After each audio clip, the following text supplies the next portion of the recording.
Paz do Senhor, queridos. Estamos no nosso terceiro encontro estudando sobre a volta de Cristo. Nós vimos que o livro de Apocalipse está dividido basicamente em três partes.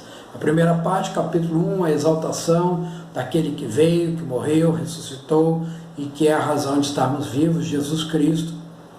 O capítulo 2 e o capítulo 3 fala sobre o tempo da igreja, que nós entendemos que é aquele tempo parentético, de parênteses, lá das 70 semanas de Daniel. E agora então vamos para a terceira parte, a maior, do Apocalipse, que começa no capítulo 4. Temos que voltar lá em Daniel, quando ele fala das 70 semanas, e ele diz que as 69 primeiras semanas aconteceram desde a ordem para libertar e reedificar Jerusalém até a vinda do ungido, do Cordeiro, que diz a palavra que será morto e já não mais está. Então, quando Jesus sobe, a 60ª semana de Daniel é concluída ali, fecha o parênteses. Nós sabemos então que a igreja é chamada à ação. A igreja assume o protagonismo da história. Então, ali em Pentecostes, quando o Espírito Santo é derramado sobre a igreja, começa o trabalho e a função da igreja, que passa por todas as suas fases e chega até hoje, que eu chamo da igreja de Filadélfia, a igreja missionária, que será a igreja arrebatada. É para ela que Jesus diz: venho sem demora. E depois que termina então o tempo da igreja, quando a igreja é arrebatada, então aquele anjo que está com o cronômetro na mão, ele começa outra vez a funcionar. Isso vem exatamente descrito no capítulo 4 de Apocalipse, versículo 1. Olha que palavra tremenda, diz assim: depois destas coisas, que coisas? A igreja. Depois do tempo da igreja, depois de tudo isso, do capítulo 2 e do capítulo 3 acontecer, depois destas coisas, olhei e eis não somente uma porta aberta no céu, como também a primeira voz que ouvi, como de trombeta, a falar comigo, dizendo: sobe para quê? E te mostrarei o que deve acontecer depois destas coisas. Ou seja, depois destas coisas, é início e final do versículo, é uma ênfase, dizendo que isso só vai acontecer depois do término da função da igreja, do término do ministério da igreja. Então, para mim é muito claro que o arrebatamento é depois da função da igreja. E aí começa a descrição. O capítulo 4 e o capítulo 5 de Apocalipse são descritivos. Eles descrevem o cenário que nós vamos encontrar quando chegarmos lá no céu.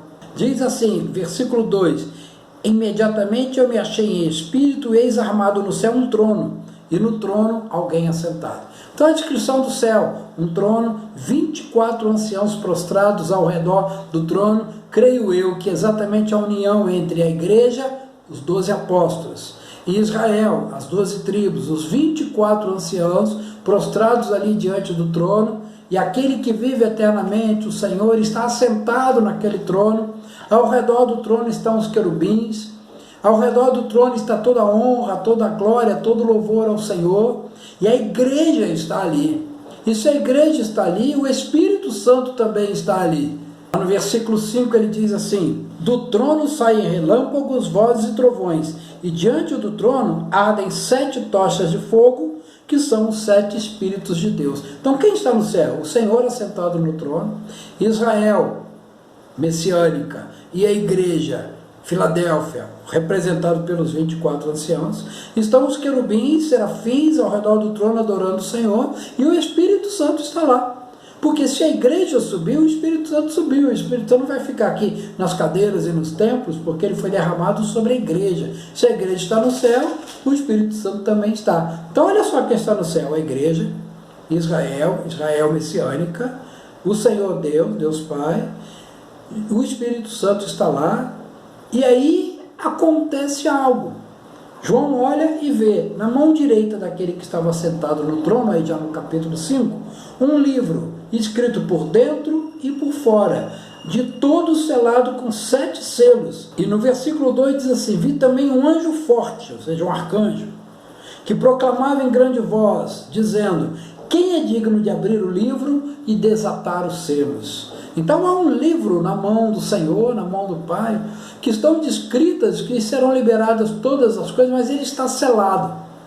Esse livro não pode ser aberto enquanto cada selo não for arrancado. E o próprio João fala: eu não sei quem é digno de abrir. Quem é digno de abrir então esses selos? Lá no versículo 5 diz assim, todavia um dos anciãos me disse, não chores, eis que o leão da tribo de Judá, a raiz de Davi, venceu para abrir o livro e seus 7 selos. Então só há um digno de abrir os selos, e esse é o Senhor Jesus, que venceu, morreu, tomou o poder da morte, ressuscitou, foi assunto ao céu, está à direita de Deus, e ele é o único que é digno de abrir esses selos para que o livro possa ser aberto e as coisas que estão no livro possam acontecer. E aí diz, versículo 7, veio, pois, e tomou o livro da mão direita daquele que está sentado no trono, e quando tomou o livro, os 4 seres viventes, os 24 anciãos, prostraram-se diante do Cordeiro, tendo cada um deles uma harpa e taças de ouro cheias de incenso, que são as orações dos santos. E lá no versículo 12 diz, digno é o Cordeiro, que foi morto, de receber o poder, 1, a riqueza, 2, a sabedoria, 3, a força, 4, a honra, 5, a glória, 6, o louvor, 7. 7 é o número de completo, de perfeição. Então ele é digno de receber toda a adoração, tudo que possa ser entregue em adoração ao Senhor, ele é digno de receber. Então só existe um que tem o direito de abrir, e esse é Jesus. O capítulo 4 e o capítulo 5 são descritivos do que está acontecendo no céu quando nós chegarmos lá. O único movimento que tem é a pergunta, quem é digno de abrir o livro? E fica claro que o único que é digno é Jesus Cristo, aquele que venceu.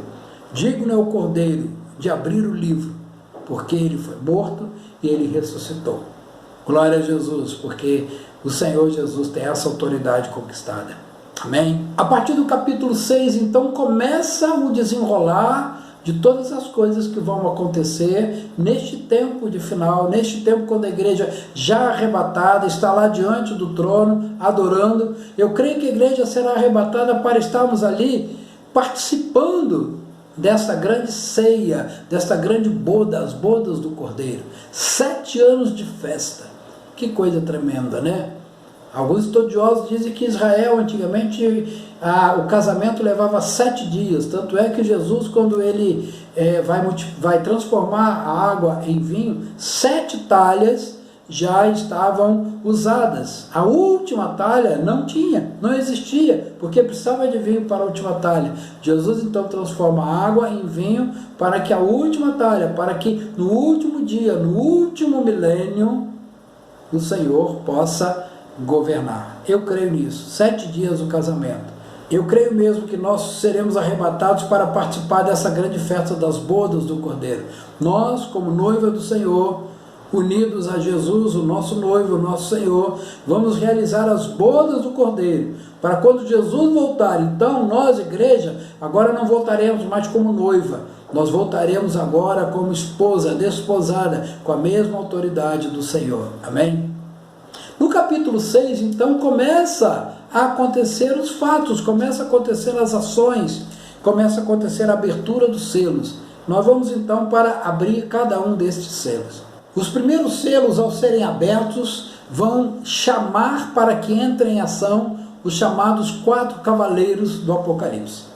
O primeiro selo diz aí no capítulo 6, vi e eis um cavalo branco, o seu cavaleiro com um arco, mas não tinha flecha. E foi-lhe dado uma coroa, e ele saiu vencendo para vencer. É um cavalo branco. Muitos pensam que esse cavalo branco aqui era Jesus. Não. Jesus, ele não vem com uma coroa, Jesus vem com diademas. Jesus aparece lá mais adiante no Apocalipse. Aqui quem vem é aquele que parece o Cristo. É o anticristo. É o cavalo branco no qual está montado o enganador. Nós temos alguns aí, São Jorge, por exemplo, né? É o enganador que vem, diz ele, montado num cavalo branco, mas Jesus é o único que vem com autoridade. Então, na abertura do primeiro selo, é chamado o primeiro cavalo, o cavalo branco, no qual está montado o anticristo. Vem o segundo selo, e diz assim, e saiu outro cavalo vermelho, e o seu cavaleiro foi-lhe dado tirar a paz da terra para que os homens se matassem. O segundo cavalo chama o espírito de guerra, que é e será liberado nesse tempo, não guerras como nós temos visto, A Primeira Guerra Mundial, a Segunda Guerra Mundial, todas as guerras que já existiram são como amostras, ou seja, são como pequenas coisas com relação a um espírito de guerra liberado. Presta atenção, o espírito de guerra ele já age aqui no mundo, mas ele é contido pela oração da igreja. O Espírito Santo ainda age. Agora, quando nós estivermos nos céus, o Espírito Santo não aqui, a igreja e os intercessores não estarão mais na terra, aí o espírito de guerra, que é chamado aqui no segundo selo, ele vai poder agir com toda intensidade. No terceiro selo, diz assim: quando abriu o terceiro selo, ouvi o terceiro selo e vem dizendo, vem. Então ouvi, eis um cavalo preto, e o seu cavaleiro com uma balança na mão. E diz aqui, que uma medida de trigo era vendida por 1 denário. 3 medidas de cevada era vendido por 1 denário. O denário é o salário que o trabalhador ganhava por um dia de trabalho. Imagina você trabalhar o dia inteiro e ganhar uma medida de trigo, ou ganhar 3 medidas de cevada. Ou seja, fome. O terceiro cavalo é o cavalo preto, é o cavalo de fome, que será totalmente liberado no seu tempo para poder consumir as pessoas.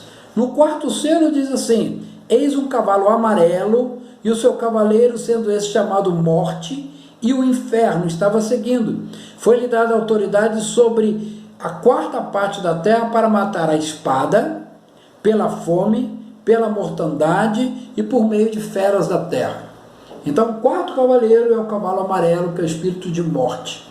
Alguns até estão pensando, será que esse coronavírus não é o espírito de morte, o espírito amarelo que veio da China e vai... Não, não é ainda. Eu quero que você entenda que ao longo da história aconteceram ciclos que mostram como será o final dos tempos. Nós já tivemos ciclo de guerra, ciclo de fome, ciclo de morte, já tivemos alguns anticristos no mundo, Hitler foi um deles, e outros tantos que poderíamos nominar, que estavam possuídos por um espírito de anticristo, um espírito de destruição. Mas o anticristo, o espírito de guerra, de fome, de morte, ainda não estão liberados para fazer o que quiserem.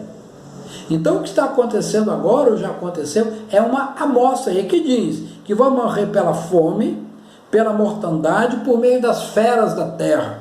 Durante o tempo eu ficava perguntando, não sei, o que são feras da terra? Será que é o leão, o urso? Não. As feras do planeta Terra. Terremotos, vulcões, tsunamis e outras coisas mais. As feras geradas, as feras da terra. Então o espírito de morte está sendo chamado para agir de tal forma que ele venha matar e destruir 1/4 parte da terra. Então 4 cavaleiros.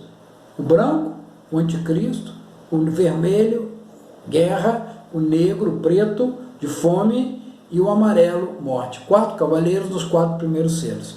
Mas ainda tem 3 selos. Lá o 5º selo diz assim, quando abriu o 5º selo, vi debaixo do altar almas daqueles que tinham sido mortos por causa da palavra de Deus e por causa do testemunho que sustentava. Esse 5º espírito, que é chamado com a abertura do 5º selo, é o espírito de perseguição. Pastor, então já abriu, porque nós temos sido perseguidos, há perseguição em países como Coreia do Norte, como China. Não é isso, é só uma pequena amostra.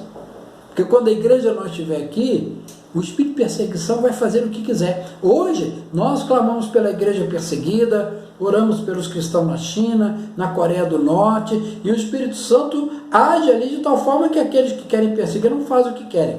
Mas quando nós já estivermos no céu, esse espírito será totalmente liberado. O 5º espírito, aberto pelo 5º selo, que é o espírito de perseguição. Acabou? Não, ainda tem mais.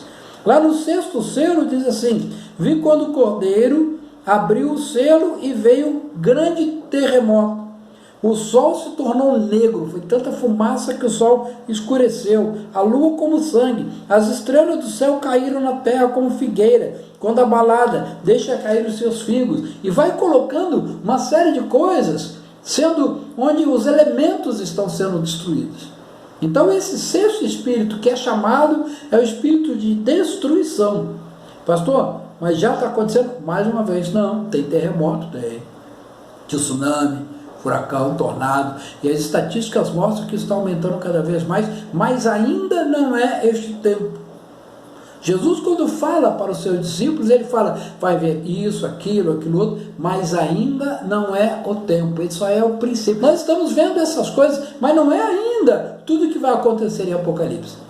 O que vai acontecer em Apocalipse será muito maior do que possamos imaginar. Por quê? Porque o anticristo e todos os seus demônios, Satanás e os seus demônios, não terão o limite, não terão a barreira da oração, da intercessão da igreja. Então, o sexto selo abre ou libera ou chama o espírito de destruição.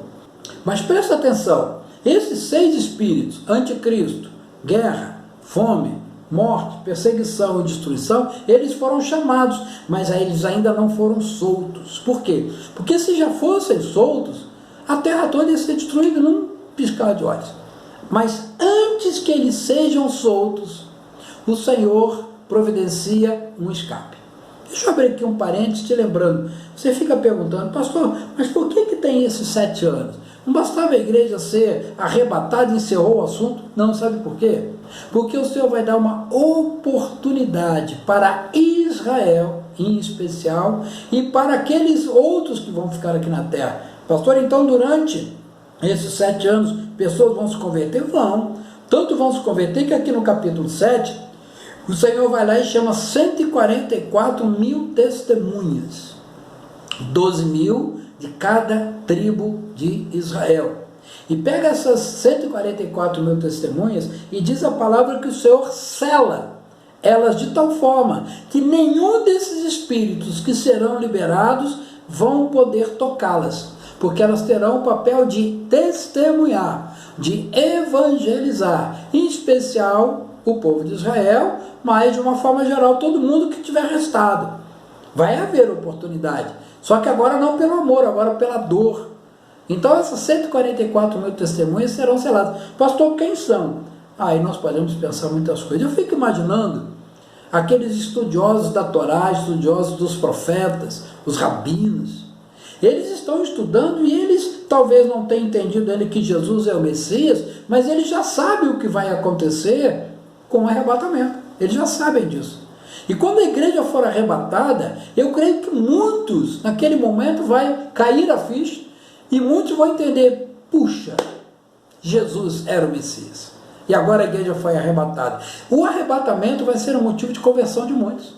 Só que eles não podem ir mais, porque os arrebatados já foram. Dentro da igreja, muitos que você está evangelizando, falando de Jesus, quando você foi embora, ele falou bem que aquele meu amigo falava.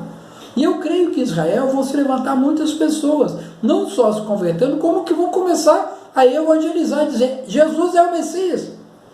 E eu creio que são essas 144 mil testemunhas, seladas pelo Cordeiro, seladas pelo Senhor, antes que esses demônios, esses espíritos malignos. Tanto é que no capítulo 7, versículo 1 diz assim, depois disso vi 4 anjos de pé nos 4 cantos da terra, conservando ainda seguros os 4 ventos da terra, para que nenhum vento soprasse sobre a terra, nem sobre o mar, nem sobre a árvore alguma. Então, os espíritos que foram chamados com abertura de selos, eles estão presos ainda. Eles não podem agir, porque antes disso, o Senhor vai selar 144 mil testemunhas para evangelizar. Tremendo isso. E no próprio capítulo 7, a partir do versículo 9, diz, abre um parênteses e fala o resultado das 144 mil testemunhas. Uma coisa importante a gente observar o livro de Apocalipse, talvez algumas pessoas lendo esse livro lá, alguns anos atrás, tivessem dificuldade de entender. Para nós agora fica mais fácil, sabe por quê? Porque você já viu muitos filmes de Hollywood, muitos filmes na TV. No filme, o tempo e espaço não pode ser relativo. Você vê um filme, uma criança andando de bicicleta, de repente, num abrir e fechar de olhos, essa criança já é adulto, já é um homem.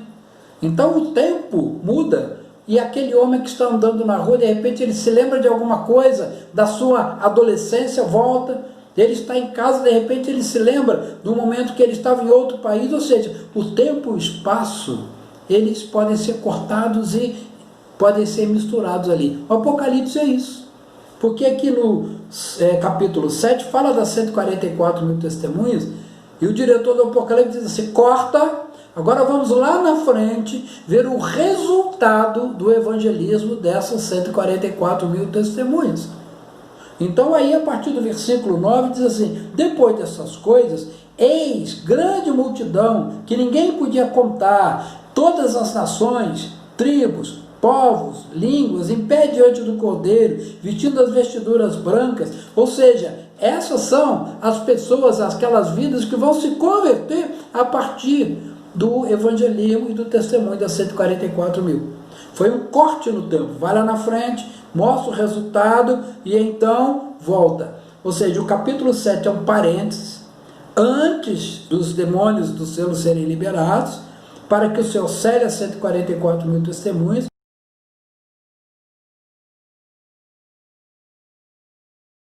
Então, queridos, depois que as 144 mil testemunhas são ungidas, são seladas para que esses espíritos malignos não toquem nelas, volta a história dos selos e fica faltando o último selo, o sétimo selo.